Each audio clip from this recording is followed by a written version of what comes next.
What's up, everyone, and welcome to a midweek episode of the Optics Podcast.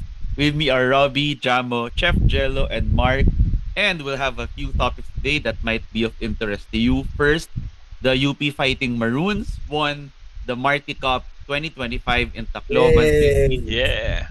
Champions eking out Sarap. an 81-71 win over the Perpetual Altas in the finals. Terence Fortea was finals MVP as the State University swept the tournament. Any impressions, guys? Chef Jello, ikaw. 'Di Kasi ba, parang naano tayo, na-spoil tayo sa mga blowout games nung nakaraan, but this final game, dikit for the first two, I would say for the first two quarters, um, palitan ng lamang, dalawang lamang, apat ang lamang, at palitan nito with Perps. Talagang dikdik, they banked Mm-hmm. on their three-point shooting. Kaya talagang bukas na bukas ang ring sa kanila sa mga Yeah. 3 points nila. And it was a good show of their skills talaga and the individual skills of their players. However, I called it. I called it. Sabi ko, I think we were going to have our adjustment come the second half, the break of the second half. And historically, we've been doing that, ha. Medyo mahusay yung team sa pagdating ng break sa second half. Talagang nag-a-assess, nag-a-adjust, adjustment. Going to the third quarter, so yun nga ang nangyari. Third quarter, medyo lumayo na. At one point, I think in the fourth, meron tayong almost 20 points na lamang. Ganyan. Yeah. And then, kinayod din niya ng Perps until, yun nga, we ended up with 81-71. I think highlights of, in terms of players, Gani, of course, Terence, his three-point shooting, and his playmaking. Not only his three-point shooting, but his playmaking deemed very effective for us. Gani sobrang sipag. And I know that we have talked Mm-hmm. about this internally during habang nangyayari yung finals and yesterday also na meron tayong bagong bagets talaga na nagpakita at kumbaga sa audition ay nag-dream, believe, survive sa kanyang starstruck audition. Pero bago tayo mapunta doon, Jamo, Robbie, and everyone else, what are your thoughts on Terence being the MVP? Deserve ba? O may mas deserve ba? O talagang nakita natin na kanya ang laro na ito? Actually, I wasn't really paying attention to his game. More on the overall pace of the game ang tinitignan ko. Oo. Pero alam Pero mo, isa pang hirap kasi sa Marty Cup, hindi sila naglalabas ng stats yung masyado. nga eh. Ay, di ako Big- makakomment tuloy. Tingin ko, dahil walang nilabas na stats, maybe we can assume na Terence had the highest sa stats in terms of points. Efficiency plus minus. Pe- Yan. Pero tingin ko deserve din naman Oo, ni yeah. Agree. kasi siguro na desensitize na tayo na everyone had a role, Ah, 'di ba? Lahat gumagawa. Pero si Terence, he went above and beyond din. More than just shooting threes. Nakita rin natin yung yung playmaking ability niya. Yung pinaka notable sa akin, nag-assist siya tapos may dumakdak. Sino ba 'yun? Tama ba? O I basta think may Naruka. yun, nag-assist siya. You don't really see Terence usually feed inside the paint kasi lagi siya nasa labas nagtetres. So yun, somehow medyo angat yung playmaking ability ni Terence. So that's why I believe na yeah. deserve siya. Tsaka Yeah. syempre also, kay tawag doon, nakita natin how steady Jerry and Rayland is. I'm so happy with Rayland. Very consistent siya sa mga games natin lately. Depensa at opensa. Tsaka hindi ko alam kung, eto lagi ko sinasabi, di ba? Makikita mo sa itsura, sa muka ng player, yung may maturity na. Hindi tumanda, pero yung tipong, kumbaga parang may fire and resolve sa mata, tapos parang hindi na nilalaro yung laro. Ganyan, yung tipong medyo, ano na, Intentional lalo yung na mga sa mga, bagay-bagay.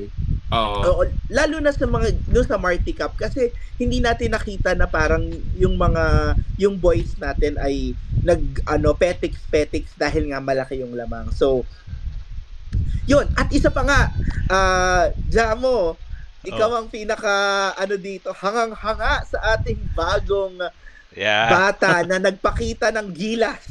Sino ba ito? Sobrang sobrang natutuwa ako sa performance ni Juancho. Si Migs Palangka. Ang nakita ko sa kanya is sobrang aware siya dun sa role niya na 4-5 sa court, 'di ba? Ang gaganda ng mga plays na execute niya na beautifully, and then ayun, even though rookie siya, it doesn't show. May tapang yung bata, no? Napaka-efficient, no? Tapos ang dami niya mga end one nung sa mga plays na ginawa niya. Yan. Saka saksak ng saksak sa loob. Oo. Nakikipagsabayan, tibay ang dibdib. Tibay. Hindi siya takot. Totoo. Yeah. And Ay, sigaw. he also goes for the dunk whenever he can. Oo. Like, yung hops niya underrated. I think underrated athlete itong si Palangka. Hindi lang halata dun sa way that he moves. Pero pag kailangan niya tumalon, mataas siya tumalon eh. Yeah. At malakas, hindi deceptive rin kasi payat, bata pa, pero actually deceptively mukhang malakas na si Palangka. And katulad nga nung, just to jump off on what you said, Cheffy and Jamo, si Palangka, speaking of identity, iba kasi yung, especially for young players, iba yung alam mo na yung role mo sa court as opposed to just being talented. Kasi ang sino bang kasabayan niya, yung mga kasabayan niya na recruits from this recruitment batch na similar position and size, si Buena Flor no, sa UST, tsaka si LeBron James Daep. I haven't watched a lot of their games, caveat lang. Even their high school games, no, halos wala ako napanood dyan. Although I've seen them nung matches against their opponents in PhilOil recently, no, tsaka sa Asia Basket. I would say na although si Palangka, he doesn't have the offensive fluidity na meron sina Daep at saka si Buena Flor, yung kumbaga may shooting game na, may driving game na. Tingin ko pa nga mas may chance pa magkaroon ng minutes si Palangka just because alam niya na yung role niya. Kumbaga, simple lang sa akin yung role ko eh. Dito, hindi ko lalagyan ng palabok, walang fancy dribbles. I'm not going to try to shoot the 3-point shot this early. Hindi pa ako shooter. Mamamain ko sila sa loob. Post Tsaka player dedepensa talaga. ako. Post player talaga.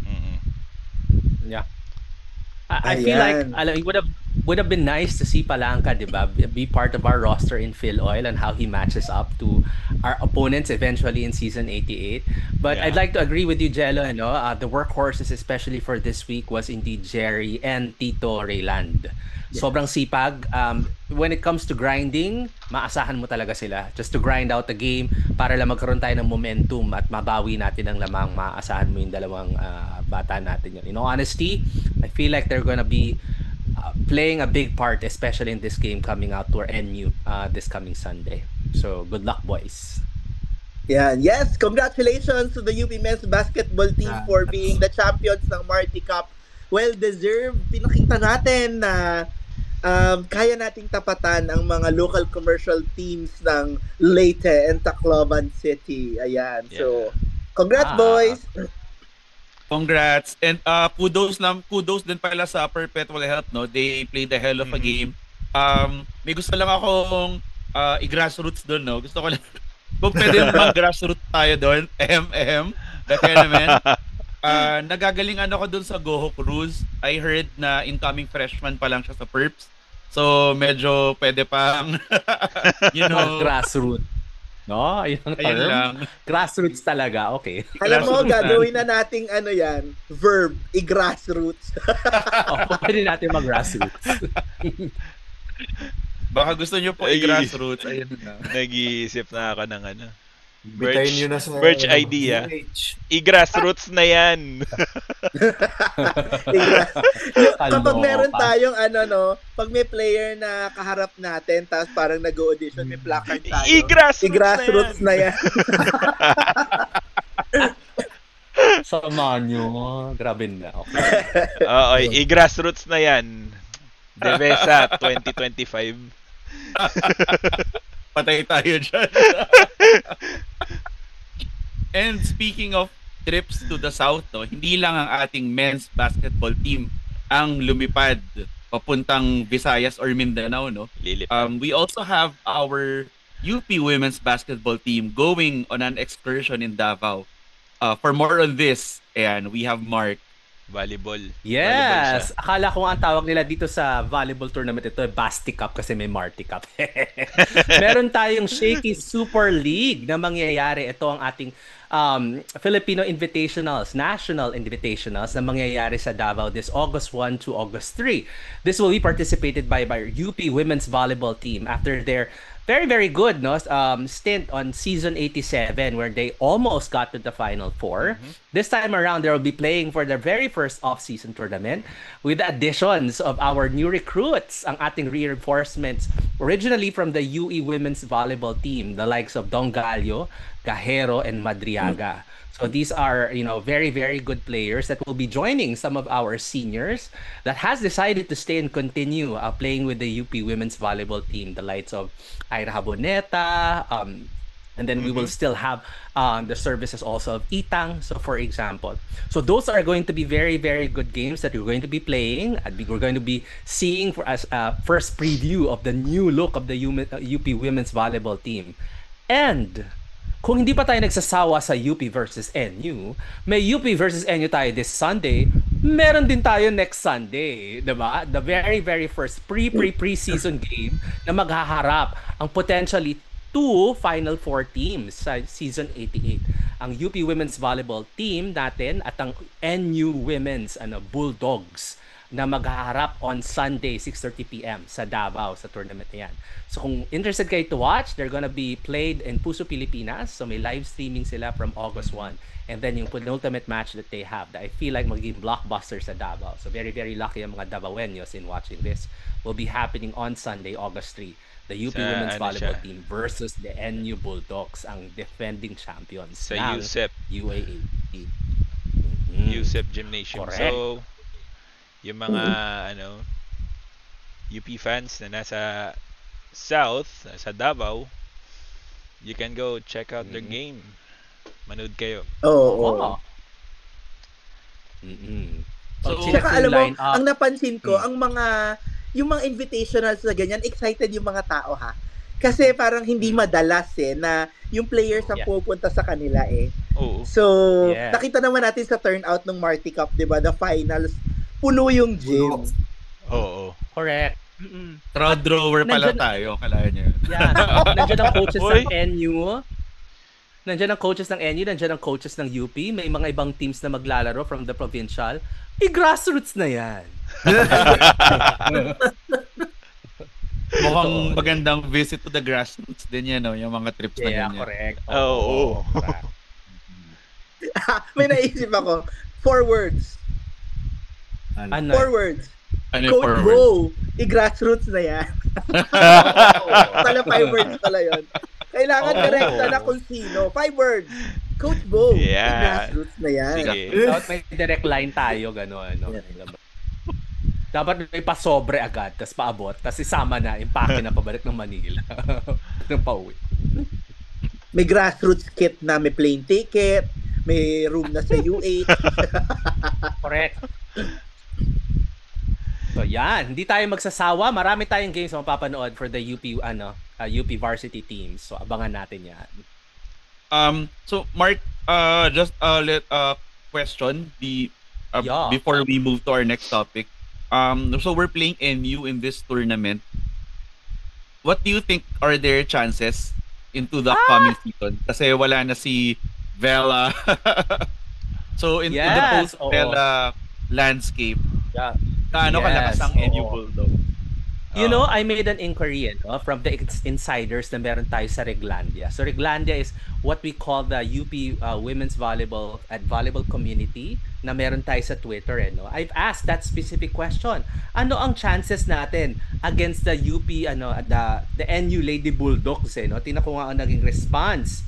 Ang response sa akin is that very loaded pa rin daw ang NU Bulldogs.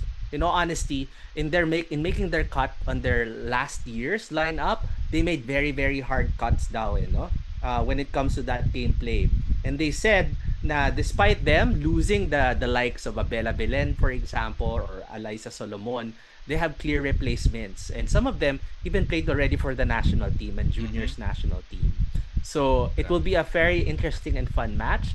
Granted, I would probably put the pressure against the UP women's volleyball team because we have more experienced players that might have played in the seniors, compared to some of those lady bullpups that will be playing against.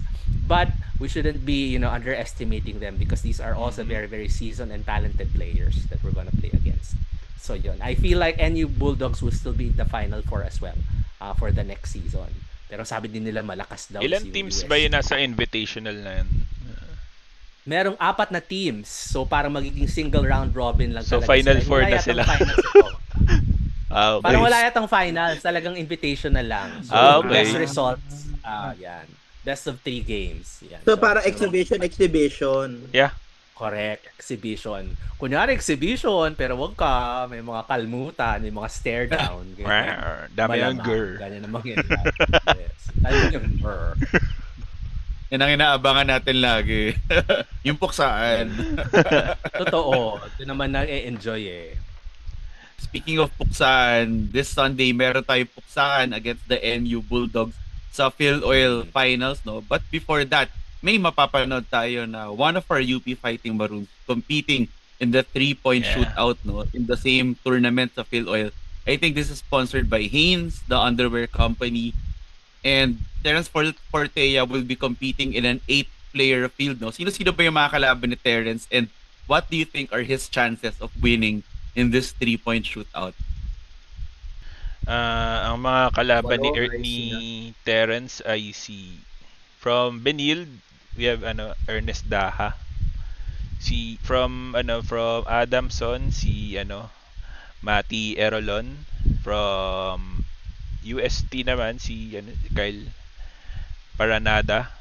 And then from UE si tukayo ko pala to, John Michael Abate.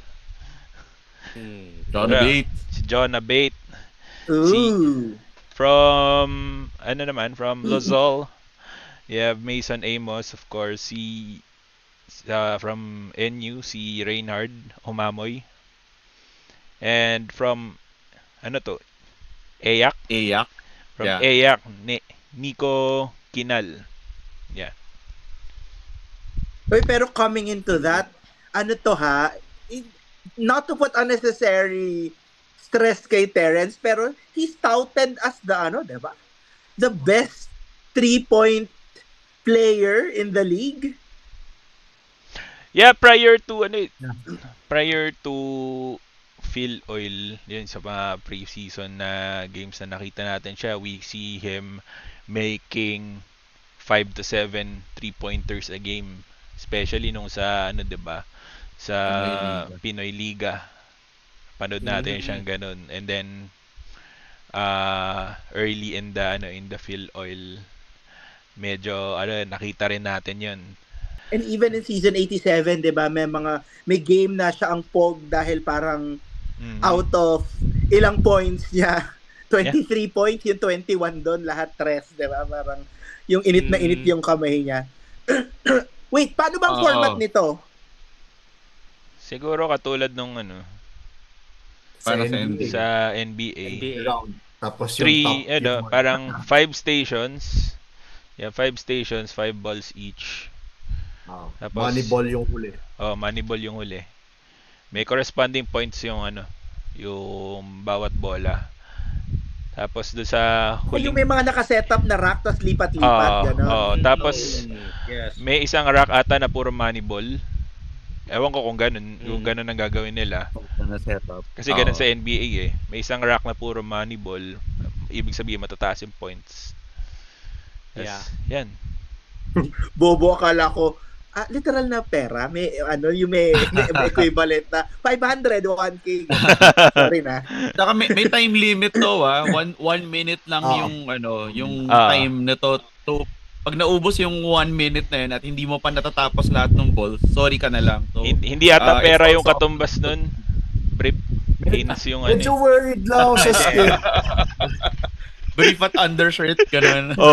Yung Hanes na undershirt. B-collar. Sarap Sarap Opportunity isuot. na Very maging model breathable. ng Haynes. Uy, grabe, Sorry, Michael Robbie, you were Jordan. saying worried Ano nila? about something. Michael Jordan. May worry lang ako sa scheduling. Kasi ako, na-try ko na yan before. At least sa work ko, no, may 3-point shootout kami. Nakakapagod yan. And for me, in UP and NU, get ready to have a game na hindi nyo masyadong may utilize si na Terrence tsaka si Humamoy. Kasi I tell you, nakakapagod talaga ang 3-point shootout. Iba yung mechanics niya. 'Di ba pag nagte-tres ka sa sa regular game, pop shot ka lang. Ito, pag 3-point shootout, Tuloy-tuloy yan eh. talagang tuloy-tuloy. Tapos Ngangawit ka. you need a set shot, as in hanggang legs tsaka braso mo sakit after the entire game. So yun lang ang tingin kong pag mga NBA All-Star game, hinihiwalay pa nila yung 3-point shootout, 'di ba, sa mismong game. So naisip ko lang baka magka problema sa utilization ni Terrence sa Or finals. baka maging warm up sa kanya yan. Ayun. Well, depende rin patas sa katawan ng player. Well, if it Patas works naman si for Reinhardt Terrence. din. Nandun, so okay lang. Pero nakakapagod yan, I tell you.